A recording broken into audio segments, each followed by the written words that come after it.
Lucas capítulo 15, versículo 11. Evangelho de Lucas, capítulo 15, versículo de número 11. Hoje nós vamos falar a respeito do filho pródigo. Amém? Glória a Jesus. Certo homem tinha 2 filhos. O mais moço deles disse ao pai: Pai, dá-me a parte dos bens que me cabem. E ele lhes repartiu os haveres. Passados não muitos dias, o filho mais moço, ajuntando tudo que era seu, partiu para uma terra distante, e lá dissipou todos os seus bens, vivendo dissolutamente. Depois de ter consumido tudo, sobreveio àquele país uma grande fome, e ele começou a passar necessidade. Então ele foi e se agregou a um dos cidadãos daquela terra, e este o mandou para os seus campos a guardar porcos. Ali desejava ele fartar-se das alfarrobas que os porcos comiam, mas ninguém lhe dava nada. Então, caindo em si, disse: Quantos trabalhadores de meu pai têm com fartura, e eu aqui morro de fome. Levantar-me-ei e irei ter com meu pai, e lhe direi: Pai, pequei contra o céu e diante de ti. Já não sou digno de ser chamado teu filho. Trata-me como um dos teus trabalhadores. Levantando-se, foi para o seu pai, e vinha ele ainda longe, quando seu pai o avistou, e compadecido dele, correndo o abraçou e beijou. E o filho lhe disse: Pai, pequei contra o céu e diante de ti, e já não sou digno de ser chamado teu filho. O pai, porém, disse aos seus servos: Trazei depressa a melhor roupa, vestiu, pondo-lhe um anel no dedo e sandálias nos pés. Trazei também e matai um novilho cevado. Comamos e regozijamo-nos, porque este meu filho estava morto e reviveu, estava perdido e foi achado. E começaram a regozijar-se. Amém? Provavelmente você já conhece essa passagem, esse episódio do filho pródigo. O pai tinha 2 filhos, 2 filhos que ele amava muito, 2 filhos que ele cuidava, que ele preservava, e que estava preparando todos os seus bens para, no momento certo, no momento oportuno, deixar de herança para os seus filhos. Mas o filho mais novo, ele foi precipitado. Ele não quis esperar o momento certo de receber a herança. E a gente tem que entender isso, irmãos, que tudo tem um momento certo. Tudo aquilo que nós fazemos de forma precipitada tem grande possibilidade de dar errado. Por isso a gente sempre tem que estar com os pés no chão, tomar decisões com cautela, decisões com cuidado, decisões com a orientação de Deus, porque lá na frente a gente pode sofrer um dano maior. Então o filho pródigo, ele antecipou aquilo que ele não tinha de direito ainda. Não era o momento. O pai daria para eles a herança. No momento certo, o pai repartiria com eles a herança. Mas ele se antecipou, porque ele achou que se ele esperasse ia ser tarde demais.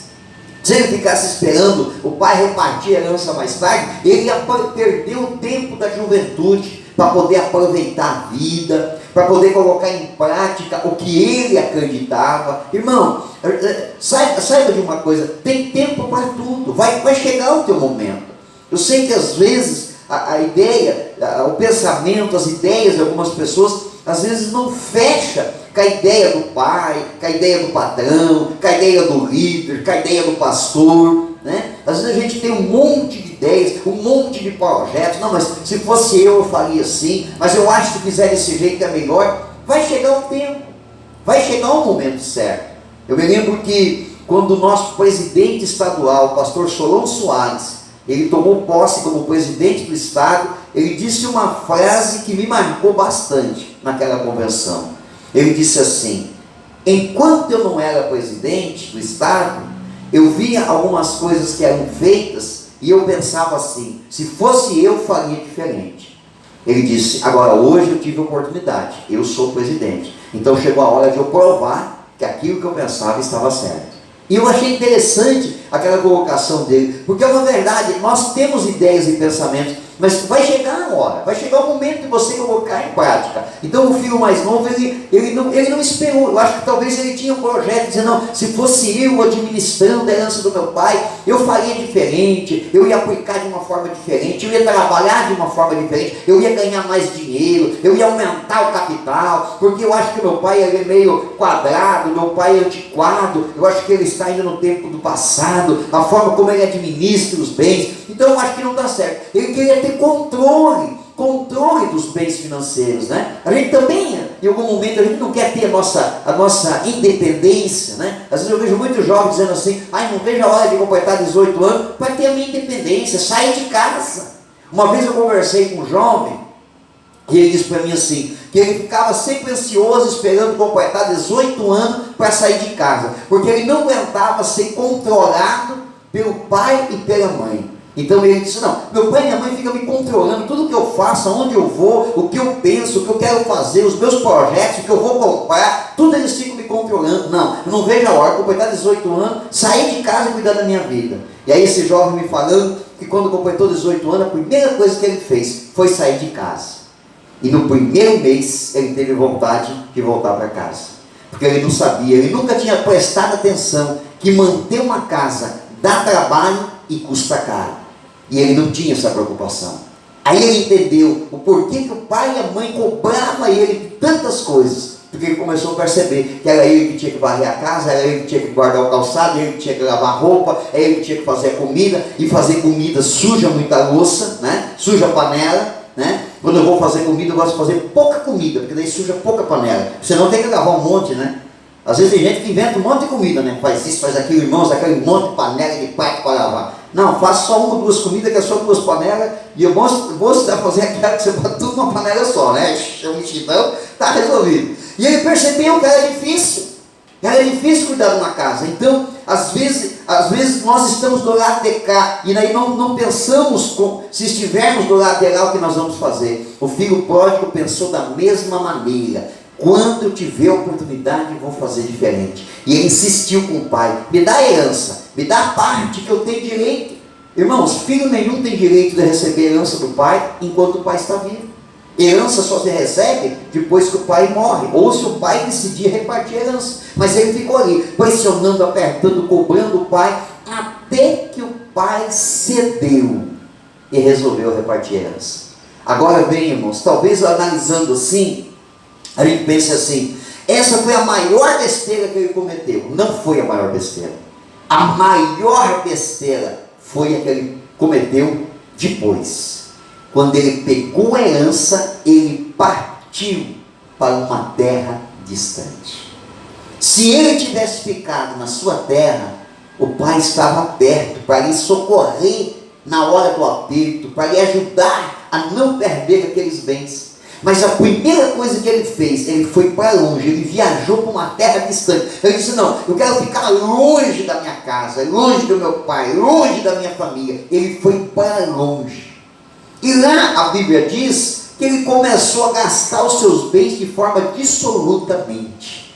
Quer dizer, desgovernada, sem controle, sem planejamento. Talvez achando que aquela herança nunca ia acabar. Irmãos, bens financeiros, não importa o montante que a pessoa tenha, ele acaba.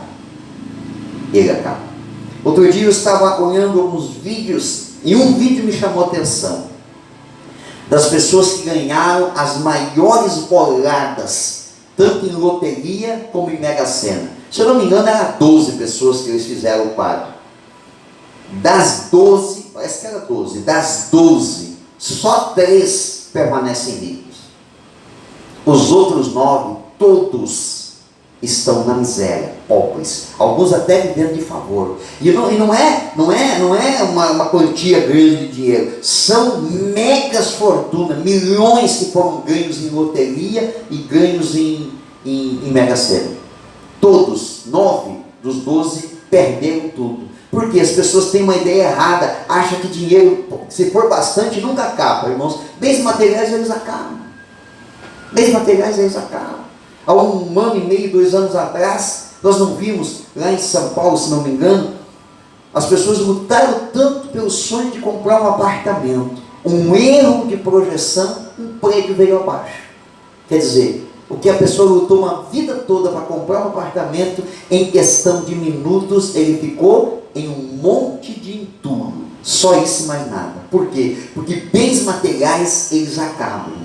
Não importa a quantia, eles acabam. Então não é a coisa mais importante na nossa vida.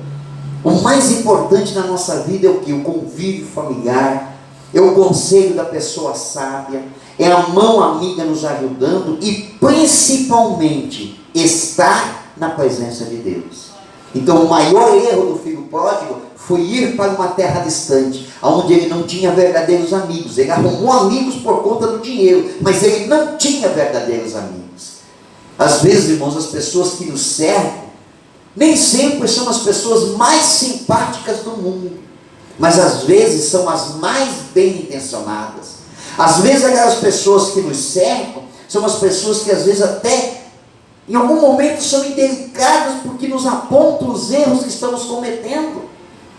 Mas a Bíblia diz que é melhor alguém que nos fale a verdade do que alguém que nos bata nas costas e nunca nos alerte do perigo.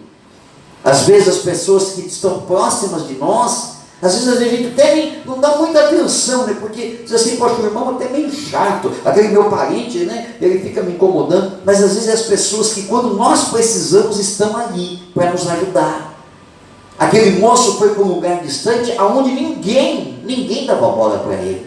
Enquanto ele tinha dinheiro, enquanto ele tinha aqueles bens, se aproximaram dele. Você sabe disso. Você sabe, a própria Bíblia diz que a fortuna atrai muitas pessoas, mas a miséria os afasta. É uma verdade. Os bens atraem, sempre tem gente cercando aquele que tem mais dinheiro, sempre tem alguém rodeando, cercando, mas nem sempre são as pessoas confiáveis. O verdadeiro amigo é aquele que sempre está disposto a nos ajudar, a nos entender, a nos dar uma palavra de correção, de incentivo, de apoio. E isso o filho pródigo tinha em casa com o pai, mas ele menosprezou isso, ele virou as costas, E eu quero transpor um pouquinho essa mensagem para a realidade da igreja, que é da igreja que eu quero falar nesta manhã.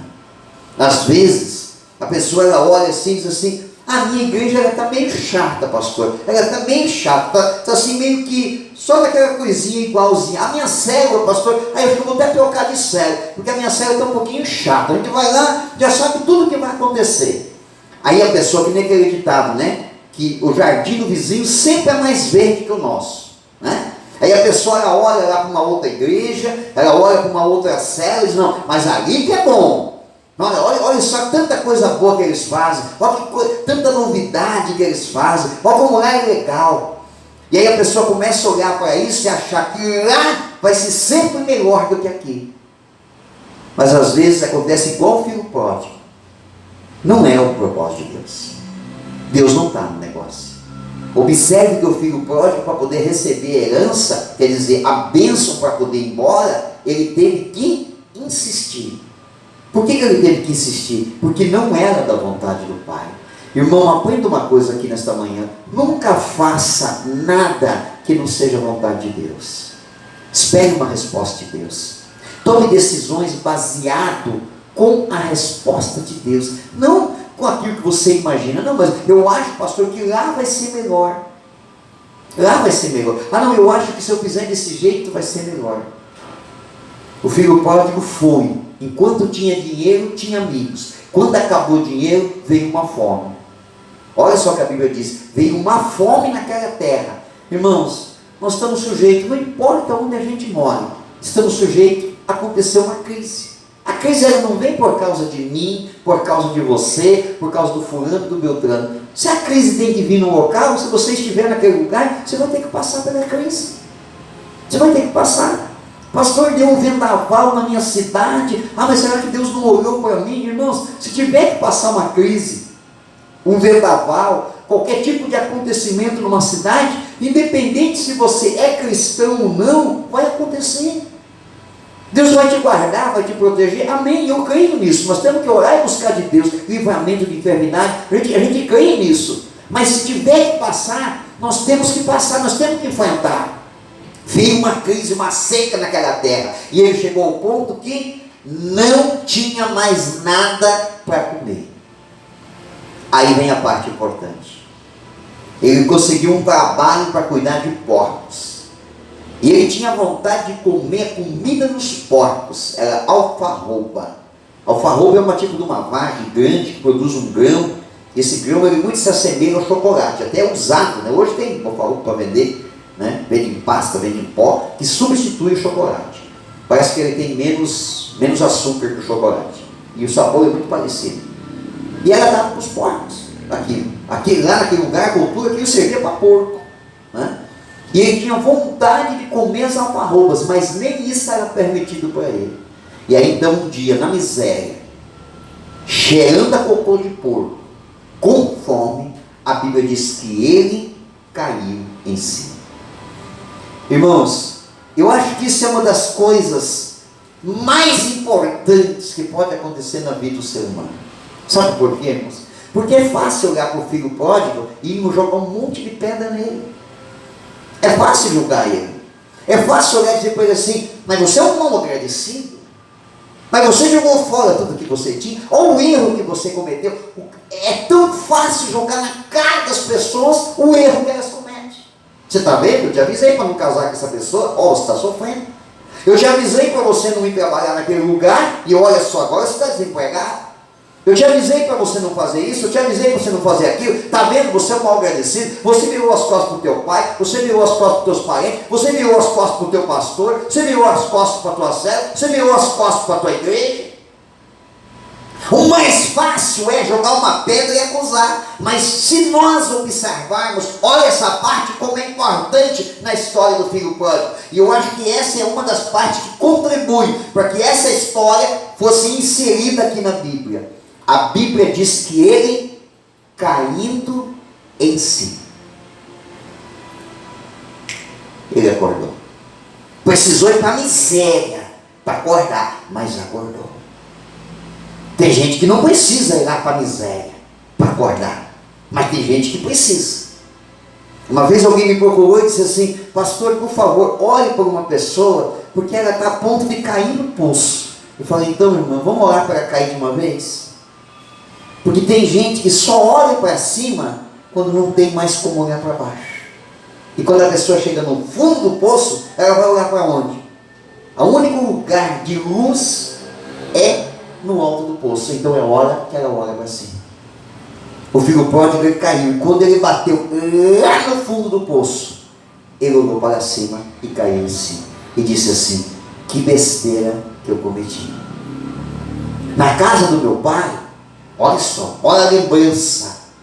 Às vezes as coisas boas que acontecem na vida das pessoas, elas são armazenadas numa caixinha de esquecimento.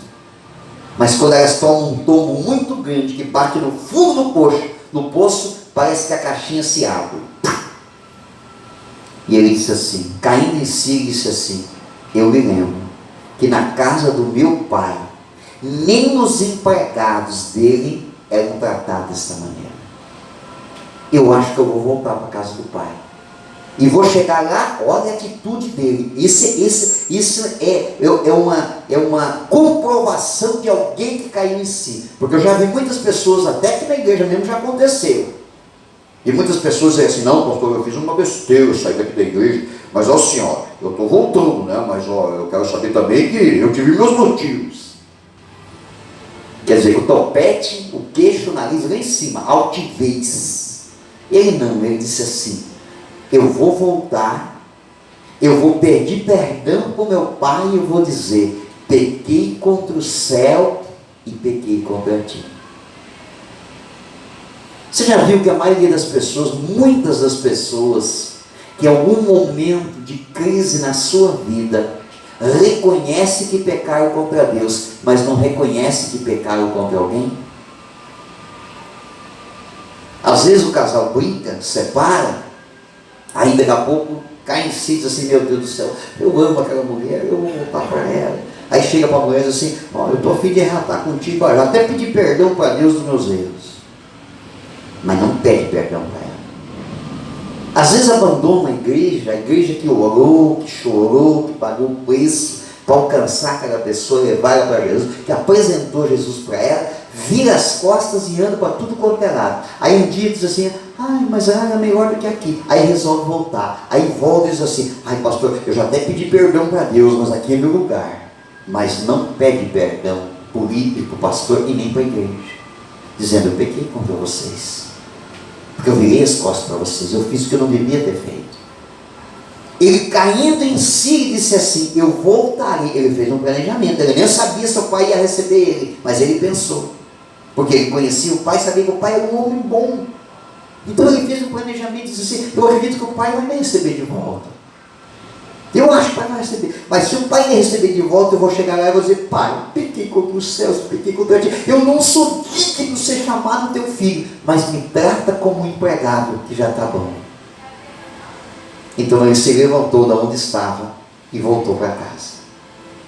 Agora o pai que ama de verdade, irmãos, o pai que ama de verdade, ele não guarda a mágoa do filho, não guarda.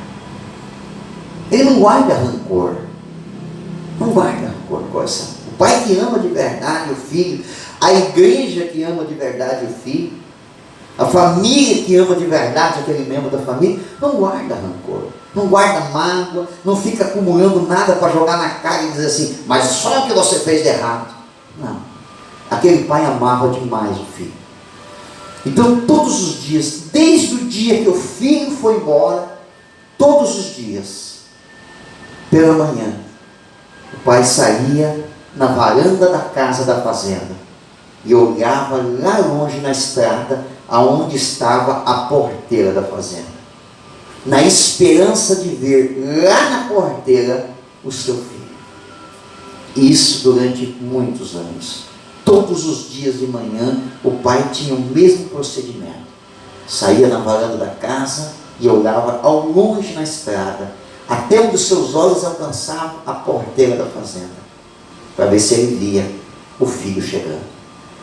Depois de um tempo, depois de alguns anos, o pai levanta de uma manhã e ele olha lá para a porteira e ele vê um homem, um moço esfarrapado, com a roupa rasgada, sujo, machucado, magro, lá na porteira.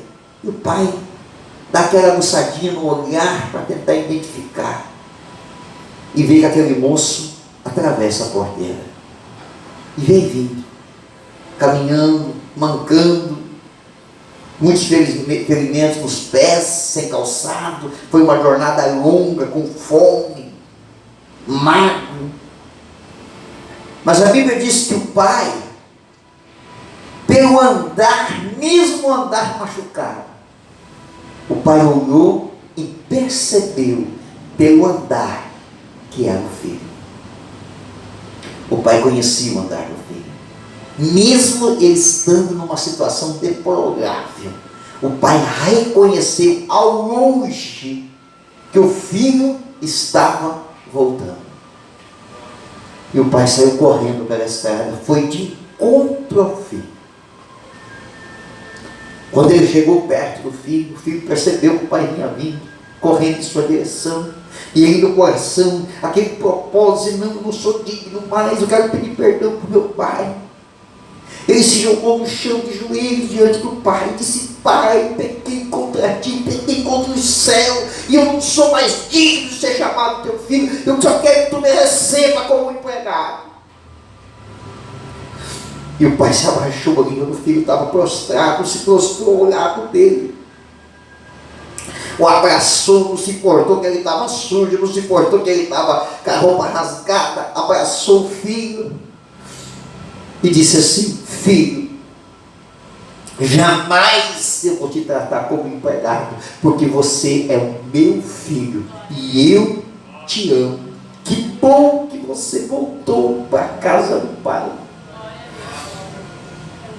Nisso os empregados chegaram e o pai disse assim, corro depressa, preparem água quente para ele tomar um banho, preparem vestes, roupa boa para ele vestir. Prepare uma sandália para ele colocar nos pés. E vão lá nos meus aposentos e pegue um dos meus anéis para colocar no dedo dele. Depois, pegue o novilho cevado, que eu estava cevando por uma grande comemoração. E essa grande comemoração chegou.